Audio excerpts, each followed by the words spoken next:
Hello दोस्तों, Samreen institute YouTube channel में एक बार फिर से आपका बहुत बहुत स्वागत है। मैं हूं आपके साथ अहमद आज़मी और आज के इस वीडियो के अंदर मैं आपको बताऊंगा कि डाकू रत्नाकर महर्षि वाल्मीकि कैसे बने। इसकी कंप्लीट जानकारी मैं आपको इस वीडियो के अंदर देने वाला हूं, इसीलिए वीडियो को अंत तक ज़रूर देखिएगा, तभी जाकर आपको सही तरीके से समझ में आएगा। अगर आपने अभी तक हमारे YouTube चैनल को सब्सक्राइब नहीं किया है तो पहले आप हमारे YouTube चैनल को सब्सक्राइब कर लें और बेल आइकन को प्रेस कर लें, ताकि जितनी भी वीडियोस हम अपलोड करें उसकी नोटिफिकेशन सबसे पहले आपको अपने मोबाइल फ़ोन पर मिलती रहे। तो चलिए शुरू करते हैं। सबसे पहले आपको अपने मोबाइल फ़ोन से गूगल क्रोम ब्राउज़र को ओपन करना है और सर्च बार में टाइप करना है समरीन इंस्टीट्यूट। जैसे ही आप समरीन इंस्टीट्यूट टाइप करके सर्च करेंगे तो आपके सामने जो इसकी ऑफिशियल वेबसाइट है www.samreeninstitute.com आ जाएगी। बस आपको लिंक पर क्लिक करके वेबसाइट को ओपन कर लेना है। वेबसाइट को ओपन करने के बाद आपके सामने कुछ इस तरीके से इंटरफेस दिखेगा। अब आपको यहाँ ऊपर की तरफ सर्च बार में टाइप करना है डाकू रत्नाकर। जैसे ही आप बस डाकू रत्ना ऐसे लिखेंगे, डाकू ही लिखेंगे, तो उस टॉपिक से रिलेटेड जो भी होगा यहाँ सर्च कर देंगे। ठीक है, तो यहाँ जैसे ही सर्च करेंगे तो यहाँ पर देख सकते हैं कि डाकू रत्नाकर वाल्मीकि कैसे बने। बस आपको इसी वाले ऑप्शन पर क्लिक कर देना है। तो जैसे ही आप क्लिक करेंगे तो इसके बारे में हमने कंप्लीट जानकारी यहाँ पर दे दी है। अगर आपको आर्टिकल पढ़ना पसंद है तो आप यहाँ से आर्टिकल पढ़ करके भी पूरी जानकारी प्राप्त कर सकते हैं, लेकिन आज यहाँ पर मैं आपको बताऊँगा, पढ़ करके सुनाऊँगा कि कैसे बने। ठीक है, डाकू रत्नाकर जो थे वो कैसे महर्षि वाल्मीकि बने। तो मैं आपको अब बताने जा रहा हूँ, सुनाने जा रहा हूँ। ठीक है, ध्यान से सुनिएगा। बहुत समय पहले की बात है कि रत्नाकर नाम का एक डाकू हुआ करता था। अपने परिवार के भरण पोषण के लिए रत्नाकर डाकू चोरी, लूटपाट और राहगीरों की हत्या भी करता था। एक बार एक कन्या जंगल के रास्ते से पालकी में बैठकर जा रही थी। घने जंगलों में डाकू रत्नाकर और उसके सभी साथी छुपकर बैठे हुए थे। डाकू रत्नाकर ने कन्या का सारा धन और गहने लूटकर उसकी हत्या कर दी। दोस्तों ध्यान से समझिएगा इस कहानी को, और ये रियल कहानी है। आपके जो भी है किसी भी कक्षा 9th में 10th में ये ऐसे आती रहती है। ठीक है, तो आपको याद रहेगा तो आप बता भी सकते हैं। ठीक है, उसके बाद यहाँ से देखिए, जब ने उन्होंने हत्या कर दी, इस घटना के बाद उस राज्य के राजा ने पूरे नगर में घोषणा करवा दी कि कोई भी राहगीर अकेले जंगलों के रास्ते नहीं जाएगा। ठीक है, इसके बाद सभी लोगों को और भय का वातावरण बन गया चुका था। हर कोई जंगल के रास्ते अकेले जाने से भय खाता था। संयोग से एक दिन देवर्षि, जो नारद हैं, देवर्षि नारद जिन्हें कहते हैं, उन्हीं जंगलों से गुजर रहे थे।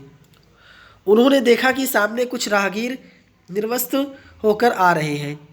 उन्होंने उनसे पूछा कि क्या हुआ, तो उन्होंने बताया कि आगे मत जाइए प्रभु, अन्यथा आपको भी निर्वस्त्र होना पड़ेगा। लेकिन नारद ने हंसकर आगे की ओर कदम बढ़ाया। हमेशा की तरह डाकू रत्नाकर ने उनका रास्ता रोका, लेकिन नारद निर्भय होकर उनकी आंखों में आंखें डालकर खड़े थे। यह देखकर रत्नाकर ने कहा कि क्या आपको मुझसे भय नहीं लगता? मैं रत्नाकर डाकू हूँ। श्री नारद ने कहा कि तुम ही हो जो लोगों को लूटकर उनकी हत्या कर देते हो, लेकिन मुझे तुमसे डर नहीं लगता और ना मैं मृत्यु से भयभीत होता हूँ। तब रत्नाकर गर्व से बोला कि क्या तुम्हें मृत्यु से डर नहीं लगता? तब नारद बोले कि मृत्यु से क्या डर, एक दिन सबको ही मरना है, लेकिन क्या तुम निर्भय हो? तब रत्नाकर ने कहा कि मुझे भी किसी से डर नहीं लगता और ना ही मैं किसी से भयभीत होता हूँ। तब नारद श्री ने हंसते हुए कहा, तो तुम यहाँ जंगल में छुप कर क्यों रहते हो? या तो तुम पाप से डरते हो या राजा से या प्रजा से। जब रत्नाकर ने कहा कि मैं पापी नहीं हूँ और न मैं राजा से डरता हूँ और ना ही प्रजा से, मैं बस अपने परिवार का पालन पोषण करता हूँ। तब नारद ने कहा कि तुम अपने जिस परिवार का पालन पोषण करने के लिए जो पाप करते हो उसके भागीदार तुम स्वयं होगे। परंतु रत्नाकर ने इस बात का जवाब देते हुए कहा कि मैं यह पाप अपने परिवार के लिए करता हूँ, तो इस पाप के भागीदार मेरे साथ साथ मेरा परिवार भी होगा। तब नारद श्री ने मुस्कुराते हुए कहा कि तुम एक बार अपने परिवार वालों से तो पूछो कि क्या वह तुम्हारे इस पाप के भागीदार बनने के लिए तैयार हैं।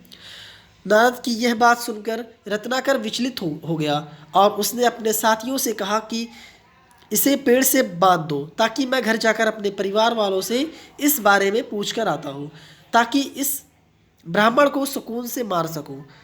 रत्नाकर ने घर पहुंचकर सबसे पहले अपनी पत्नी से सवाल किया कि मैं जो कार्य कर रहा हूँ क्या यह पाप है। पत्नी ने कहा, हाँ, चोरी है, और चोरी और हत्या करना पाप ही है। तब रत्नाकर ने पूछा, तो क्या तुम मेरे साथ में भागीदार बनोगी, क्योंकि मैं यह सब तुम्हारे लिए ही करता हूँ। तब उसकी पत्नी ने कहा कि मैं आपके पाप में भागीदार नहीं बन सकती, क्योंकि आप मेरे स्वामी हैं और आपका कर्तव्य बनता है कि आप हमारा पालन पोषण करें। पत्नी द्वारा यह बात सुनकर रत्नाकर अपने माता पिता के पास गया और उनसे भी यही सवाल पूछा, परंतु उनके माता पिता ने कहा भी यही जवाब दिया कि हम तुम्हारे पाप में भागीदार नहीं होंगे। अपने परिवार से यह बात सुनकर रत्नाकर के पांव तले ज़मीन खिसक गई और उसे बहुत पछतावा हुआ और वह नारद श्री के पास पहुंचा और उनसे क्षमा याचना करने लगा। और उसने नारद श्री को बताया कि उसके परिवार वाले भी उसके पाप में भागीदार नहीं बनना चाहते। अब नारद श्री ने रत्नाकर से कहा कि अगर तुम्हारा परिवार तुम्हारे पाप का भागीदार नहीं बनना चाहता तो तुम भी उनके लिए पाप करना बंद कर दो। और नारद श्री ने रत्नाकर को राम नाम का सुमिरन करने को कहा, परंतु नारद के मुख से राम नाम ना निकल सका। इसलिए नारद ने उसे कहा कि तुम भरा भरा शब्द का उच्चारण करो और तपस्या में लग जाओ, इससे भी तुम्हारा कल्याण हो जाएगा। अब दर्द भरा नाम का सुमिरन करता रहा और गहरी तपस्या में लग गया। इसी प्रकार उसे तपस्या करते करते बहुत वर्ष बीत गए, जिस कारण रत्नाकर के सारे पाप नाश हो गए और अब उसके मुख से राम राम निकलने लगा।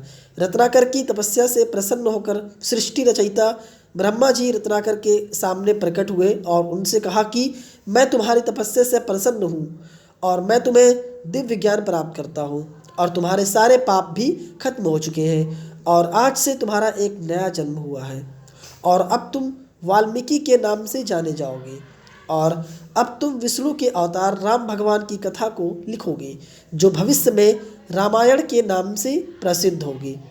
इस तरह डाकू रत्नाकर को दिव्य ज्ञान प्राप्त हुआ और वह महर्षि वाल्मीकि के नाम से जाने गए। तो आशा है कि आपको भी कहानी समझ में आ गई होगी और अच्छी भी लगी होगी। अगर आपको इसी तरीके की और भी कहानी और भी कोई ऐसी जानकारी चाहिए तो प्लीज़ आप हमारे YouTube चैनल को अगर अभी तक सब्सक्राइब नहीं किए हैं तो पहले आप हमारे YouTube चैनल को सब्सक्राइब करके बेल आइकन को प्रेस कर लें ताकि कोई भी वीडियोज़ आपसे मिस ना हो सके। मिलते हैं नेक्स्ट वीडियोज़ के साथ, तब तक के लिए bye, have a nice day.